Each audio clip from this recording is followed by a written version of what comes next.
get up and move. There's so much research out there right now on what happens to me physiologically, chemically, neurologically in movement. Movement creates joy. Movement creates balance. I mean, there's so much advantage to it. The other thing it does, it burns off energy, right? So get up and move. And being intentional about putting something 6 feet away in an office is something that can inspire that. You don't have to get up at 3:45 to work out. Just get up. Stand up at your desk. San Diego 911 emergency. You need to come right away. There's a man with a gun and it's loaded. Receiving emergency signal from 4 George 1141. Got a white female down. We need paramedics code please. All available units roll code that way. Welcome to the De-Escalation Conversations podcast. I've been blessed. I have had some really amazing guests who I've been honored that they've given us their time, which is so valuable because I haven't yet to find a guest who's not just crazy busy. And crazy busy is a great way to describe our guest for this episode, Joe Willis. Joe he's become a friend over the years that we've known each other. And I've been blessed having this guy in my life. I met him at ILEADA, International Law Enforcement Educators and Trainers Association, ILEADA.org. I've talked about this on other episodes. I'm a huge believer in that organization. I teach every year at that conference. In fact, this year in 2023, I'm teaching 4 different times.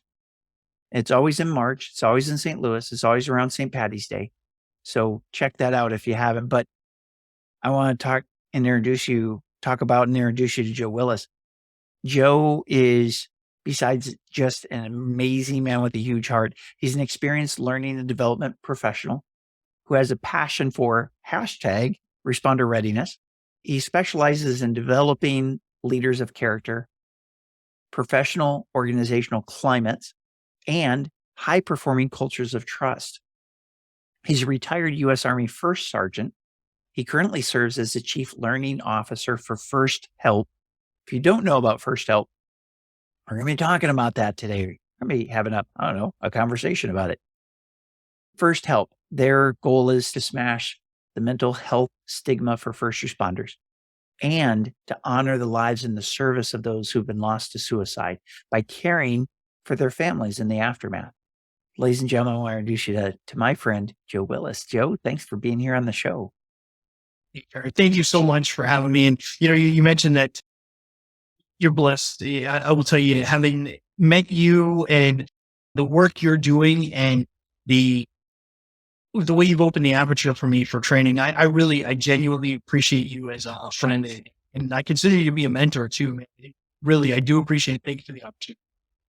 Yeah, absolutely. It's a great thing to be able to sit down and have any time with you. So always one of the first questions I ask people in the vein of, what do you do to make the world a better place? I want to talk about your title. You're the Chief Learning Officer for First H.E.L.P. So first, tell me what a Chief Learning Officer does. What's your role in that? And then tell our listeners and me more about First H.E.L.P.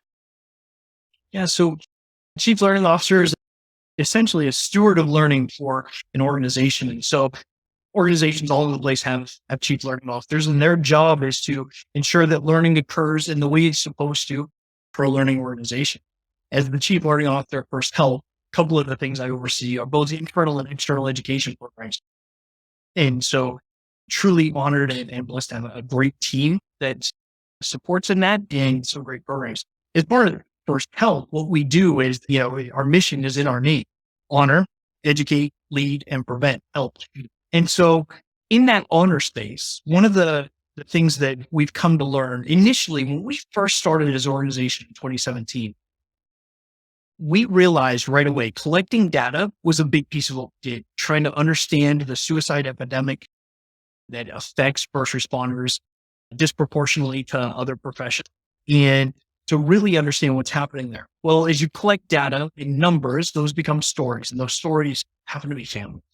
And as we engaged with families, we got to know them and they got to know us, honor became something very significant to the mission we do. And that is recognizing the service and the performance of men and women in the professions, all first responder professions, but law enforcement here, the work they do and honoring the way they lived, not remembering them for the way they died, and taking care of their families. Educate is both internal and external to the organization as far as what we do as far as prevention campaigns. I could tell you a lot about our responder hashtag, responder readiness program, and the work we're doing there. And lead, lead involves a lot of different things. Like we're often brought in to consult in consortiums and have these conversations. For instance, you take something like the Public Safety Officers Benefit Act, those sorts of events there, not events, but those sorts of topics, we're often asked to come in and consult on. When I look at lead from the perspective I have in the organization, it is largely about changing culture, building change agents who, from where they are, leadership's everyone's business, and from where they are, they lead and change the organization for the better. And then ultimately, when we talk to our family members or anybody who's lost someone to suicide, doesn't matter where they are, or, how they were connected with that person. When they know they can't go back and it's happened, it's happened. Everybody wants us to protect. And that's what we're working very hard to do and smashing against it. That's awesome that your organization, First H.E.L.P, is so well-rounded in its approach.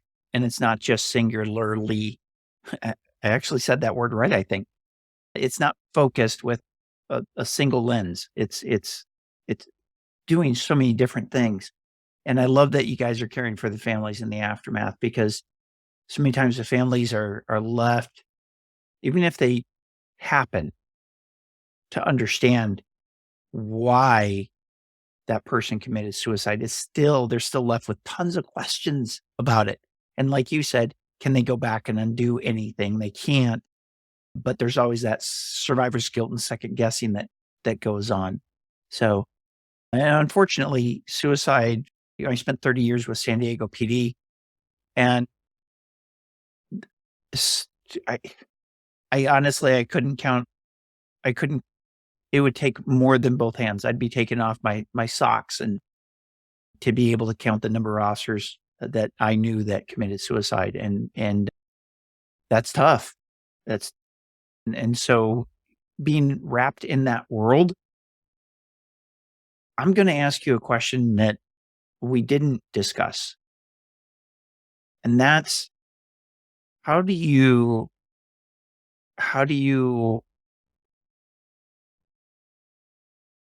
sorry, I literally had a flashback to one of the people that I knew that lost his life, and I got choked up there for a second. Excuse me. How do you protect yourself? How do you care for yourself when you're, as you said, everything is a story. They're not stats, they're stories, and they're families, and there's little kids, and there's husbands and wives and relatives. And it could be very acidic for you to be dealing with all this stuff. I could see you could roll into compassion, because you have a heart that is just bigger than the Empire State Building. And I could see the potential for compassion fatigue being a real issue for you and the folks in your organization. So first off, how do you take care of yourself? Yeah, so thanks for asking that. I don't know that anyone outside of our organizations ever asked me that. Maybe some others have been asked, but you're the first person to ask me, and publicly at that. So let me see if I can summarize here. First of all, to be honest and transparent, I do deal with compassion fatigue, as do many of the other members of our organization.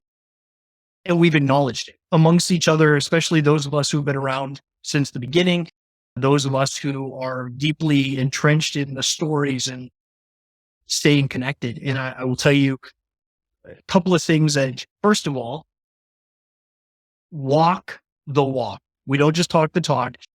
So when I say responder readiness and I talk about the rage of resilience and results-oriented communication, I do my best to live that. I have my daily meditations. If people know me, they know that I'm in the space. I walk the walk.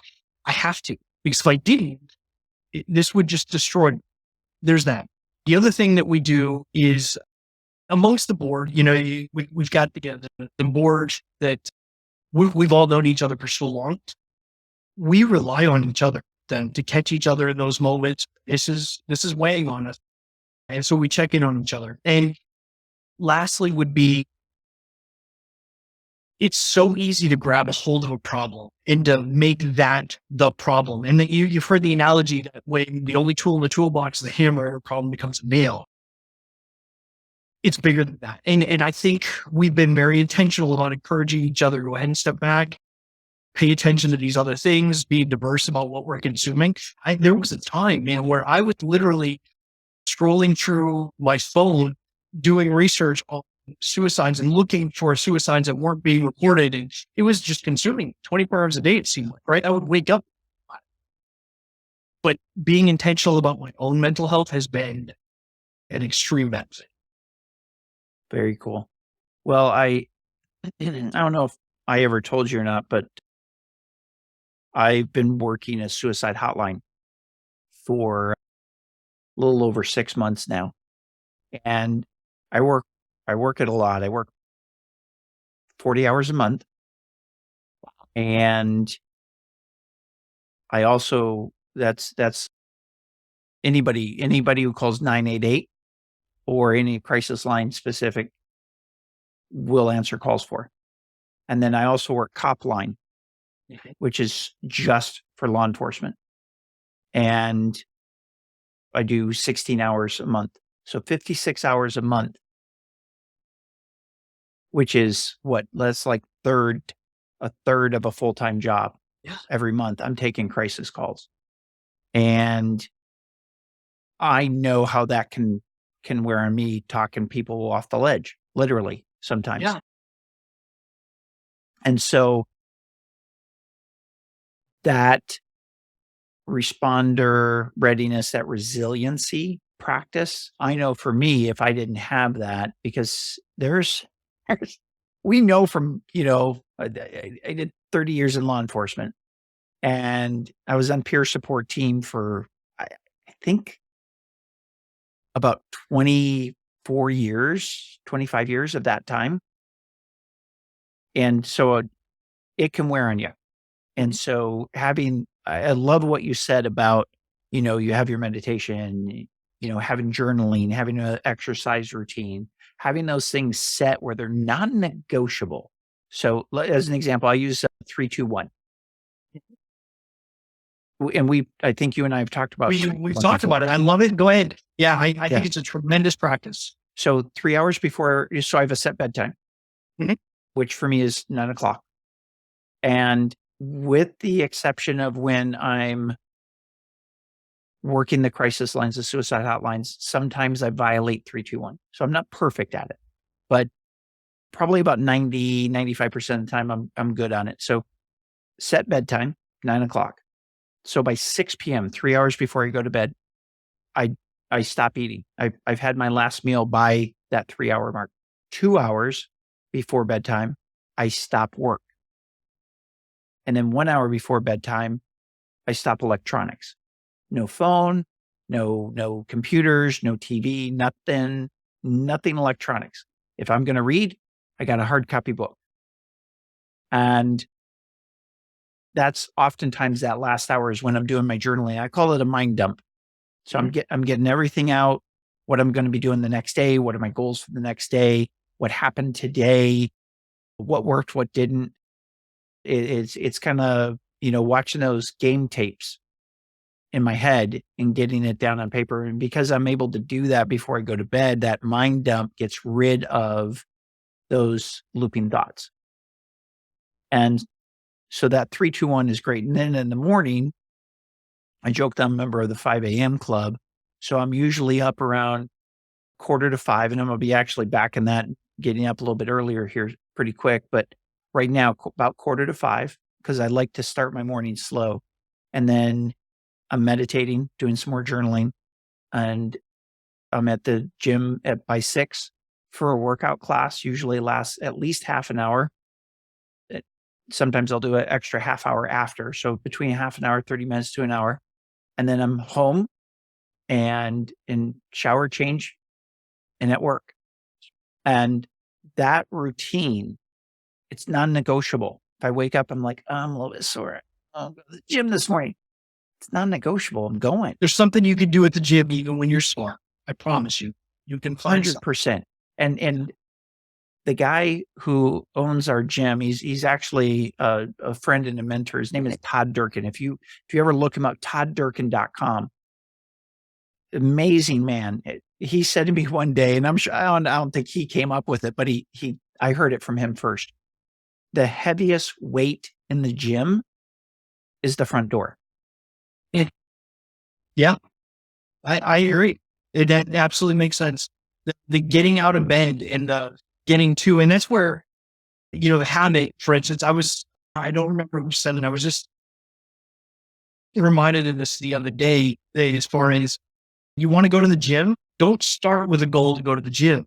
Start with a goal to send your stuff out the night before. So it's easy when you wake up to put it on, right? It's, have your route to the car, because I think, the heaviest door being the gym, the hardest part is getting to the car. Once you're there, it's easy, right? Yeah. So I couldn't agree more. I think you got to get past those initial hurdles. It's funny that you say that, because if I were to pick up this webcam and take it into my bedroom, you would see laid out for tomorrow is my workout clothes. Yeah. Literally what I do, I don't even leave it to chance for the night. When I come home and I change out of my gym clothes, I take the next days and I set it out, because there's been times where I'm like, oh, I'll get it in the morning. And it was before I was so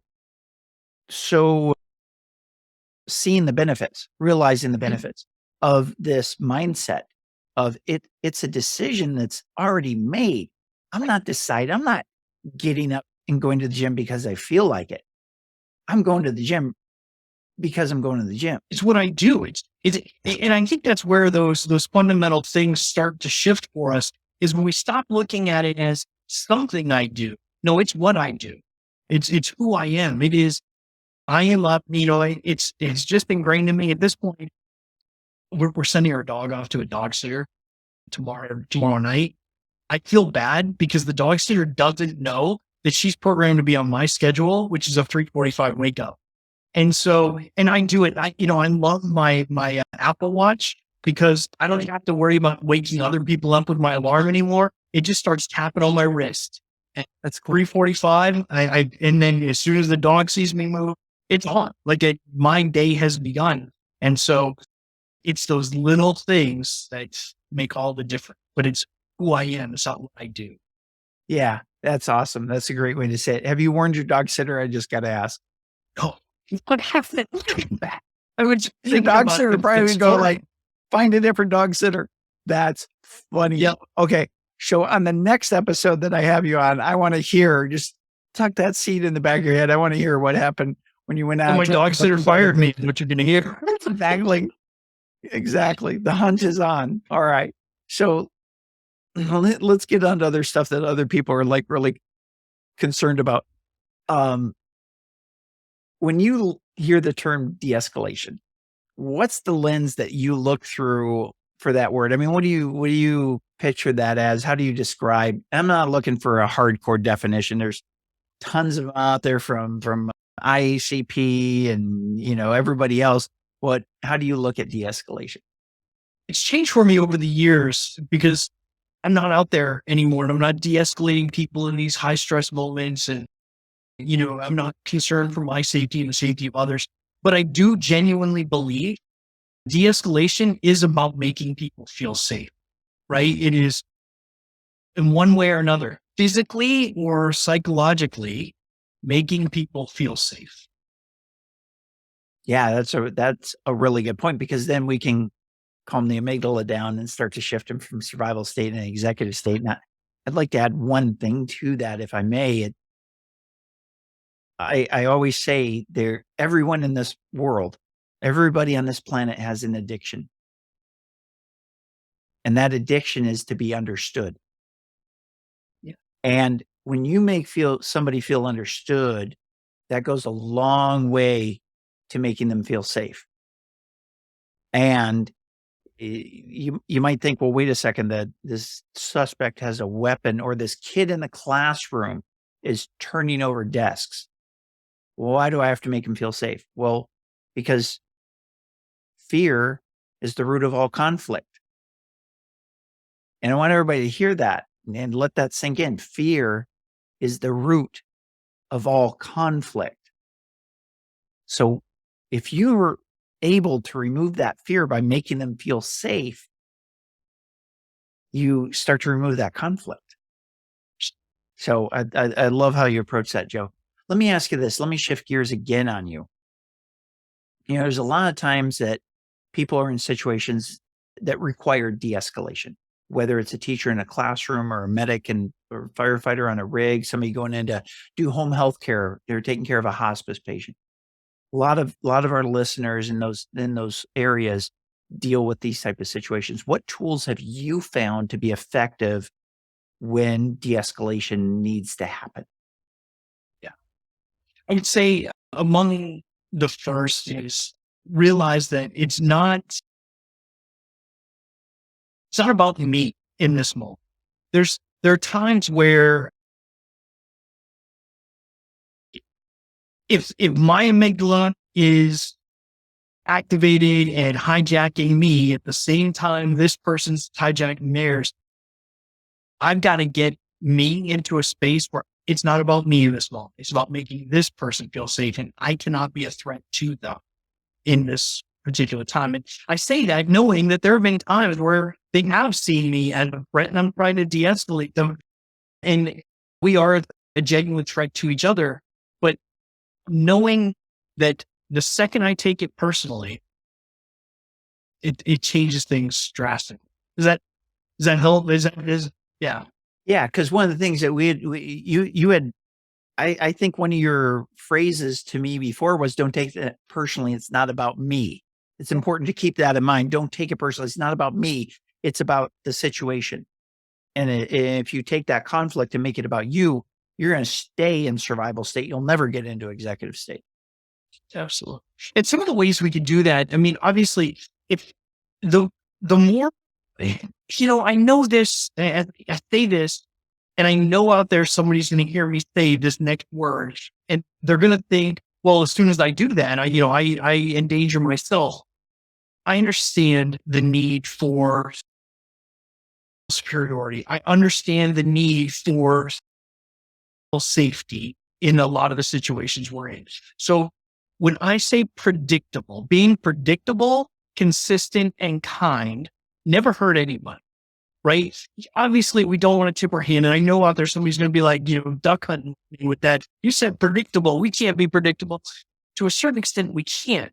The predictability in the word choices I use are consistent with what they're used to hearing and calming, staying true to my patterns, true to my personality. And that also brings me into the consistent space. But above all else, being kind. And so, yes, being somewhat predictable, knowing that there's a tenuous nature to that word, perhaps. Consistent. I'm fair across the board, how I deal with things. And ultimately, being kind, I think, is a piece of that as well. Yeah, the compassionate policing kind of approach, or compassionate teaching, if you're a school teacher, compassionate patient care, if you're in medical services, if you're a flight attendant on an airline, it's compassionate service, client service. I want to touch for just a moment on this predictable part. I'm going to throw this out and you tell me what you think. I think as much as cops concerned about being predictable, because suspects will figure out what's coming next and we'll tip our hand, as the phrase that you used, we're already predictable to each other. And I think the predictability of, we know officer gasoline. There's one in every department. You'll hear that officer en route to a call and you're like, oh Lord, let's hurry up and finish this, because otherwise, as soon as this officer gets on scene, male or female, we're going to be in a brawl, not a fight, not a scuffle, not a kerfuffle. We're going to be in a brawl. And that's who's predictable. By the same token, there's certain officers who will show up on scene, certain firefighters and medics who will respond to an incident, teachers who are unflappable in the classroom. That's predictable as well. And I think when you talk about being predictable, I think that's probably a good lens to look through on that word. And I'll say this: one of my favorite people in the entire world. He was a senior captain of my first fire department. So before I was a cop, I was a firefighter for about 5 years. And JD Connors, just outside Charleston, South Carolina. JD had been a firefighter for a number of years, and he was the coolest man under pressure. I literally never once, in all the hairy situations we were in, fighting fires, whether they were brush fires or structure fires, crashes, extrications that were just hellacious, I never once saw him lose his cool. He was I swear to God, he was like Alex Holmo, the guy who did Free Solo. He had like no amygdala, the fear center of your brain. And if you want to learn more about the amygdala, I'm going to put a link in the show notes about that. But talked a lot about his. Yeah, we talk a lot about it. But JD never got upset. And in fact, I still remember one of the first, I just been promoted to engineer, and I was driving it was the hardest. We had 4 fire trucks plus a brush rig. This had that push button shift, the 2-speed transmission, it's got like the little red button on the side of the stick shift that you'd lift up or push down to shift. And I came up to this intersection. I'm trying to downshift, and all I'm hearing is, and I'm doing everything I can. And I'm like, screw it. I can't get it to drop into gear. So I went around the curve, and I went around at such a speed that when we came back, it was a structure fire call. And I'll be honest, it was the apartment complex where I lived. Wow. And they were retrofitting the apartment buildings because when they built them, they didn't have any fire breaks in the attic.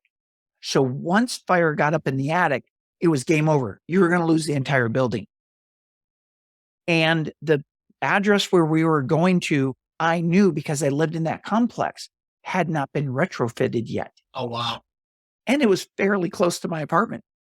So I know where we're going. I know what the stakes are. We got to get there, because literally in that complex, if you had a fire, seconds literally did count.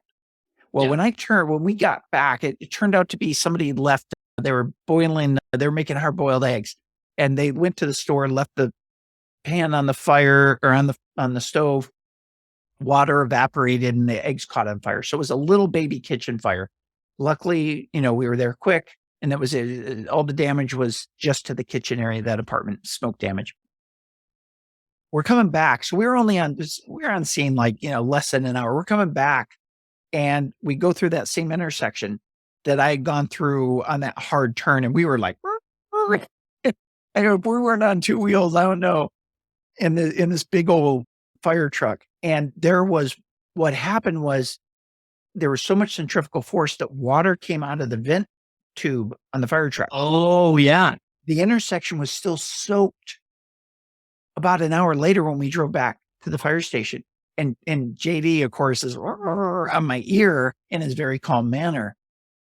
And I'm looking at that going, holy hell. If we had wrecked. Yeah, the inertia. Yeah. Wow. But even then, as we were like through the intersection, JD sitting in the passenger seat, and he was calm as a cucumber, which is what I needed. Yeah. Because I knew I was going through that intersection hot, and I was scared. as the driver. And that's the last thing you want is a easy going fire truck in a survival state, right? Yeah. JD was that calming force that I needed. And he was predictable. I knew anytime he was there, we were going to be good. No matter what happened, we were going to be good because JD was on scene. And I think that there's school teachers like that. I think there's firefighters. I know there's firefighters like that, cops and medics. And so and there's flight attendants like that. You can tell when you get on an airplane. If this is going to be a person that's going to panic along with you or keep everybody calm. Yeah, absolutely. Right? Who's going to be the Sully in the cockpit to land on the Hudson? Right? That's who you want in that moment of crisis. So I think long response to that predictable word, but I don't think there's anybody who should go duck hunting on you for that. So anyway, no, I appreciate it. We'll move on, but the analogy that I use with the predictable one is dogs. Have you ever watched like a pack of dogs that are out for a walk and one dog is unpredictable? And when it starts to go, what happens to the other dogs? They all join in, right? And so having something unpredictable that's part of a volatile situation to begin with, it's like having gasoline ready to throw on a fire. And so, being predictable, consistent, don't kind. Hey, before we get too long-winded here, I know I was long-winded on my firefighter story. Tell me more about resilient responders are ready responders and this hashtag responder readiness. I think that all wraps together. Yeah, it does. And, I'll tell you, so something that over the years, what I've learned, and then there's a lot of research out there to support this in the positive psychology, is that there's no parallel schools of psychology when it comes to our professions. And one is the crisis intervention and beyond, right? And treating for mental illness and taking care of people who are struggling with mental health situations. Absolutely needed. And what I'm about to say about positive psychology does not dispute any of that. We have to have both. On the other hand, what's absent a lot of times in the conversation is, what about those things associated with positive psychology and resilience building? And it's not like these are things on a spectrum, right? Like you have the mental health crisis and all of the bad stuff here, and we can treat through that, and then they'll be better than okay. Or we can start with all of this resilience stuff, and none of that matters. No, we still have both ends of this, but positive psychology has got to be a part of the conversation across the board. And what we've found is through the work from Penn and School of Applied Positive Psychology, the work from Karen Rivage and Dr. Seligman, is that there is a need, an absolute need for emphasis on building resilient responders who are equipped with those positive, mindful, joy building skills, the resilience building skills that prepare them for adversity that we've done up to this point is react to. No, we can be proactive about it. And so when I talk about resilient responders or ready responders, that is, if we can build that strong base of a positive mindset, of intentional joy and gratitude, understanding mindfulness and practicing it, being able to manage energy as it surges to our body, whether that is for moments of anxiety or fear or whatever, being able to deal with that. Those are the sort of skills that when we get to that crisis moment, and that crisis moment can be anything from a personal catastrophe, family falling apart or something happened in my personal life, to I'm on scene with this person who is unraveling and knows exactly what buttons to push on me that's going to entice me. And what happens is when we are already depleted in our resilience, range of resilience is that it's a real thing. It ebbs and flows and compresses. And there's those times when we are depleted. And all it takes is the person just talk a little bit of gaslight on us. And I think everybody listening to this, I'm pretty sure can relate to that one moment where it just took a little bit. I don't really understand why. It's because we were absent of those resilience things that we needed in that moment. Resilient responders are ready responders. That's awesome. And Lieutenant Colonel Dave Grossman wrote a book called Left of Bang. Patrick Van Horn. Patrick Van Horn. Sorry. Thank you. Thank you so much. I got my authors mixed up there. Yeah, I was like, wait. Yeah, no, that's on killing and on combat. Yeah. Thank you. Sorry. I should edit that part out so I don't sound like a complete idiot. But anybody listening to this podcast, I was going to recommend that you do. Yeah. So if you go back and edit that part out, I would totally get it. It's let me pull it up since you're going to edit it anyway, and I don't have it right here. No, I'm not going to edit it. The listeners already know I'm a complete idiot anyway, so it's okay. But yeah, so this Left of Bang, if you're going to pull it up, that's great. That's awesome. So people can see it. And we'll also put a link, put the information in the show notes about the book. Kind of, you're better at this than I am by far. That's why they made you a chief learning officer. But they kind of explain this whole Left of Bang and where this responder readiness and resiliency before the critical incident fits into that kind of mindset. Yeah. So Patrick Van Horn and Jason Riley wrote this book called Left of Bang, and it's based on the Marine Corps Combat Hunter program. And essentially what it was written to illustrate to the readers is kind of a history of the program, but also to provide just enough information on what the concept is. And that is, we look at the concept of bang as being a moment where a critical incident happens. It's, for the group it was written for initially, and the training was prepared for, was you're walking through a market in Iraq or Afghanistan, and an explosion happens and it becomes an ambush, right? That is bang. Well, right of bang, we know what to do in those moments. And the same thing is true for the firefighters who are in that moment where a structure begins to collapse. The teacher who is in the classroom and the student begins to act a certain way or whatever. The protocol exists for how to handle this situation. What's absent in the conversation a lot of times is, how do I be mindful of what's happening before that? And if we look at things occurring on a timeline as it moves to the right of bang is where the protocol exists. Left of bang is where this wide open space of what's happening. And so what they provide us, and what's proven to be true in so many different environments, is we understand what a baseline is. We know what normal looks like walking through a market. There's normally people shopping and children playing and noises and music and that sort of thing. If all of a sudden one day I'm in this environment and that is absent, there's no children here. All the women are gone right now, and it's all military-aged men. This is not your normal market, right? Well, the same thing is true in any other tactical situation. So left of bang applies there. We can see that. When we talk about it from a mental health perspective, what we're looking for is a baseline. Person's normal behavior, how we know this person to be. And what Van Horn and Riley offer us is that things off of that baseline are anomalies. And so we talk about behavior change being a part of mental health concerns and potential indicators of chronic stress. And so what might some of those be? Well, increased absenteeism or outbursts, right? Increased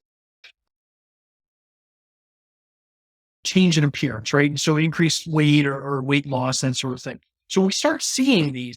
And one thing being, here's an example that often comes up in training is risk imprudence, speeding, or excessive spending. So somebody goes out and buys an expensive truck and then goes and puts, another $3,000 worth of tires on it, lifts it up a little bit, spends a little bit of money on a truck.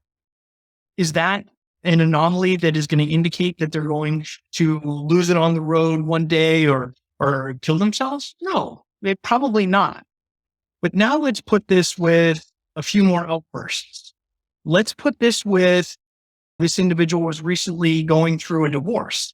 Let's put this with any number of other things. And these anomalies begin to cluster. And if they cluster on the baseline, okay, this is normal for this person. Once they start clustering a lot of the base, this is not normal for them, and we're seeing these things. That's where we have an indicator. And what's, Joyner tells us in interpersonal suicide theory is that there are three things required for an individual to die by suicide.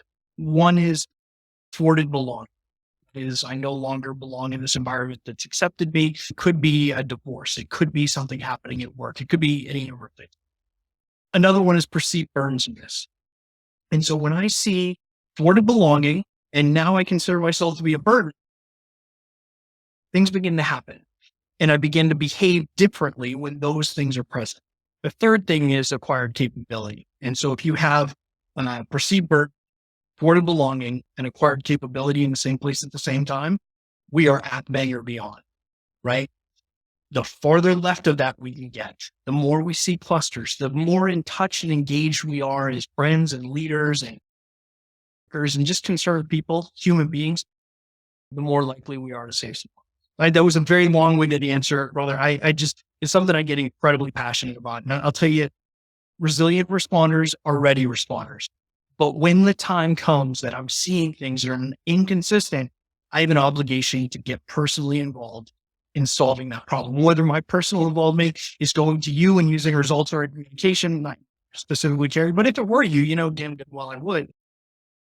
I have an obligation to communicate with you, or I have an obligation to communicate with your supervisor. There's something I can and should do when I'm seeing this. Yeah, that's powerful. And thank you for saying all that. That's amazing. For the folks that are listening to this podcast or watching it, to expand on what Joe just said, look for an episode where I interview a retired Canadian customs agent by the name of Leo Petrilli. Leo in that episode shared with me very spontaneously how I almost never met him. He almost committed suicide. And when I say almost, he was at bang a week before I met him. And he's a great guy. He's a great guy. He has an amazing story. Listen to that episode, because what you just said, Joe, is this, and I'll give you just a little bit of the background without a spoiler on Leo's story and how impactful it is. Leo had just got done doing a presentation to 400, 500 people. There was something that happened that was a trigger for him. And on his way to prepare to commit suicide, he passed people who had been in that presentation. And nobody picked up on his change of demeanor. Nobody did. They could have. Now, he doesn't say this, but the way he describes how he was with that presentation and how he was after the trigger, there had to be outward indicators if people had been paying attention to other people rather than just through the day. Yeah. Oh, I'm sorry. No, I just want to throw this final part of the thought out. What you're describing and what Leo went through, especially with the folks that we work with, that we live with, that we socialize with, their cohabitants, their co-workers, you got to pay attention to them. You got to look for those subtle indicators. And when there is something there, don't just blow it off. Don't just ignore it. Especially if you know this person has some things that kind of predisposes them. You got to look for that. Pay attention to the folks that you work with. And that compassion, that awareness. It's not paranoia. It's no different than, what we say about being prepared, not paranoid. But if there's something going on, trust your instincts. Whether you're a teacher, a firefighter, a medic, a flight attendant, a cop, security guard, it doesn't matter. You have good instincts. You're doing what you're doing. You're in this public service role and you got instincts. Trust them. Over to you, Joe. Yeah, no, you hit the nail on the head. It made me realize that as you told that story, one of the things we do in the Responder Readiness workshop is we worked with Axon to put together, for those not familiar with Axon, most people are familiar with Taser, electronic control device. The parent company for Taser is Axon. And we worked with them to develop a video that we use to illustrate a series of events where somebody ultimately takes their life. And at various points, there are points where one could take action to intervene and have a courageous conversation. At the beginning of that video, before we play it, our facilitators always remind people that when we're living in the moment with someone, there are times where, you said cohabitant. It doesn't matter if it's a roommate, if it is your spouse, if it's one of your kids. There are times where you're going to be experiencing conflict, and conflict is often a precursor to some sort of mental health crisis, suicide. And so I want to be careful to remind folks that if you've lost someone to suicide or someone has, the decision to take one's life is their own. And there are times where survivors, family members, coworkers will often blame themselves, say, "Oh, I missed that. I didn't see that. Shame on me." I feel a little bit of survivor guilt, or the last thing I said to this person is, "You're a fill in the blank." You can put a beep there if you want. But when in the moment, if you're living passionate with other people, you will miss things. But we're often reminded of the fact that, Carrie, you hit the nail on the head. Be present. I'm not going to make excuses for the fact that I have not used active constructive. We'll talk about the range of resilience probably here in just a second, but I have not used effective communication and been present with other people in the past. And as a result, I've missed out on so many different experiences, and there's a chance that I also missed out on some red flags. And so I would encourage all of us to be as present as we can. Look for Leo's left of bang red flags. Look for mine and everybody else's. And preparedness is not paranoia, right? And that's the words you said, Carrie? Yeah. I think I couldn't agree more. Like, be there, be prepared and present with them. And there's a chance you're going to see those things. So back over to you. I wanted to clarify that. Sometimes it may sound like I'm blaming another person for missing things. If you don't see left of blank, and I'm not. Live passionately, but live present as well. Yeah. And I think I totally agree. We're not, by no means are we Monday morning quarterbacking. We're watching the game film. And being fully present, that can be tough sometimes, especially when we're already tapped out. We want to check out just a little bit. We need a state change. We need to wind down. And it's hard to be fully present sometimes. Oftentimes, the people that we're not fully present with are the ones who deserve it the most, our families. Yeah. And so it's simple, but not easy, right? So let's wrap things up with talking about this. You mentioned the range. Yeah. So I'll share this with you, Carrie. It's what we call our range chart, the range of resilience. And what we did was we took a look at a wide variety of resilience practices and resilience teaching and what's working for different organizations. And what we learned was a lot of what's out there to be distilled into something palatable and digestible by the majority of us, right? I don't have time to learn an entire, encyclopedia of skills. I need something simple. And I think most of us do. And so what we did was we distilled what we believe to be some of the most high payoff skills into what we call a range of resilience. Recognize the good, active, constructive response. Notice the world around you, get up and move, and energy management. And the short version of each of those is recognize the good, intentional joy and gratitude. What we know to be true is that if I can bring a person into a space of joy, it changes the way my brain is functioning, right? And Terry and I have a relationship from brain-centric instructional design, and there's so much tied up into that. And I'm sure you're going to talk about this in other podcasts if you haven't already, but what we know is when I inject joy, when I inject gratitude, it changes the way my brain is functioning. It brings me into another state.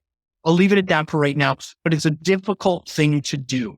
It's difficult to recognize the good because we're inherently wired to see the bad. We have a negativity bias.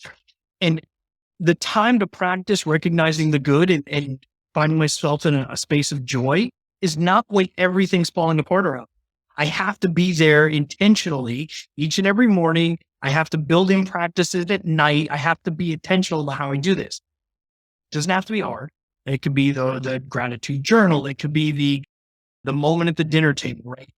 Pretty simple, but not easy. And I like that, Gary. Active constructive responding. That's the one you said is pretty simple, but not easy. And that is being present and engaged in a conversation. There are 4 basic ways of responding. We're going to throw on 2. One is passive constructive, which is the good old fashioned. You go on, buddy. Oh, that's super cool. Right? We've all been there. We've all seen that sort of responding. In fact, I've probably done it in the last 24 hours myself.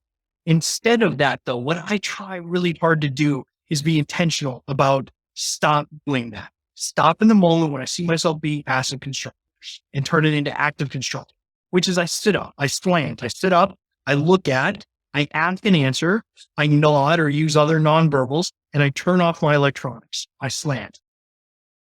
When I do that, I make eye contact and I elevate the conversation with praise or an acknowledgement of the good, that this is the joy that this other person is experiencing.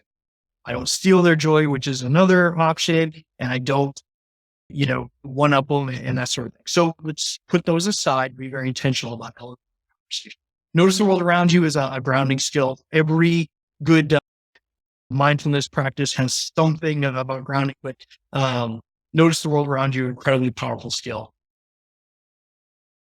Get up and move. There's so much research out there right now on what happens to me physiologically, chemically, neurologically in movement. Movement creates joy, movement creates balance, movement creates, it rewires neural pathways. I mean, there's so much advantage to it. The other thing it does, it burns off energy, right? So get up and move. And being intentional about putting something 6 feet away in an office is something that can inspire that. You don't have to get up at 3:45 to work out. Just get up, stand up at your desk. And the last one is energy management. Breathing, intentional breathing, whether it's 4x4, the box breathing techniques, or just good, solid in and out breathing. Breathing is incredibly important. It takes over that parasympathetic nervous system. It basically helps us reset our body. The other thing is when it comes to energy management, Terry mentioned the sleep, 3-2-1, right? Those sorts of things that reset serotonin levels. I mean, there's so much to that as far as energy management. So what we've learned is that wired into these 5 basic skills is a lot, but at the same time, relatively simple when you boil them down. I will share one other vignette with 2 quick takeaways on it. Yeah. So I was in a bar in Ohio. All good stories begin with, I was in a bar in Ohio. I was out there teaching the responder readiness class and I was getting ready to leave on my way, heading out to leave. And the comes up to me with a card and says, I missed one of these, the older version of this card. Said, I missed your class. I had a cord, but I want to let you know I've carried the card since the last time. These cards, just these simple reminders, hugely, hugely powerful to us. The other one was one of our instructors, Ron Raffretti, was out in Farmington, New Mexico with us, teaching a class out there. And then later went back with another organization that he teaches for and was in Albuquerque, New Mexico. And So Farmington, New Mexico, several months later, Albuquerque, and somebody has taped one of these. We didn't have the stickers yet. We're getting our stickers made. Had taped one of these to their laptop, their MDT, the control car laptop. Just those 5 skills, they make a difference. And so with that, I would leave it, and Carrie, I'll leave the, if you can, in the show notes or whatever, we can share the link to the video and just practice those 5 skills. Resilient responders are ready responders.